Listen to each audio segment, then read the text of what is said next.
Сәлем, досым. Бүгінгі тақырып тасымал.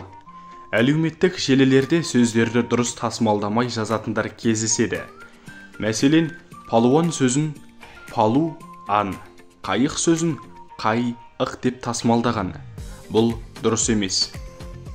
Тасымал дегеніміз жазып келе жатқанда жолға сыймаған сөздерді буын жігімен бөліп жазу.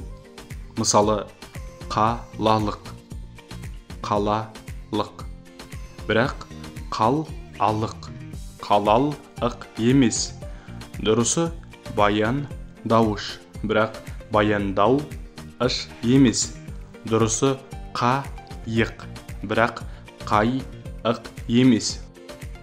Дұрысы палуан, бірақ палуан емес. Екі кейде үш дауыссызға аяқталатын сөздерді оларға қосымша жалғанып тұрған жерден тасымалдағанда түбірдегі дауыссыздарды бөліп жіберуге болмайды. Мысалы, қарт-тар, қар-тар емес. Театрлар, театрлар емес. Маркстік, маркстік емес. Қандай сөздер тасымалданбайды? Сөздің дара дыбыстан тұратын бір буынын жазып келе жатқан жолда қалдыруға немесе келесі жолға шығаруға болмайды. Мысалы, алақан емес, алақан. Елеуш емес, елеуш. Алғашқы буыны бір ғана дауыстыдан тұратын екі буынды сөздер тасымалданбайды. Мысалы, атом, эмаль, ақыр, ақыл, отын, отыр. 2, 3, кейде 4, 5 дыбыстардан тұратын бір буынды сөздер тасымалданбайды. 4. Төрт емес. Жалт, жалт емес. Пункт, пункт емес. Сан есіммен келетін қысқарған шартты белгілерді цифрдан бөліп тасымалдауға болмайды.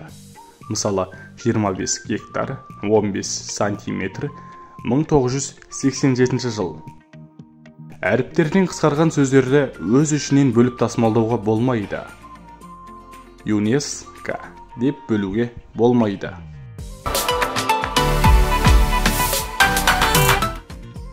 О, У, А, И, И. Қосар әріптерінің орнына жазылған У, И әріптері бар сөздер буындалғанда келесі буын дауысты дыбыстан басталады және солай тасымалданады.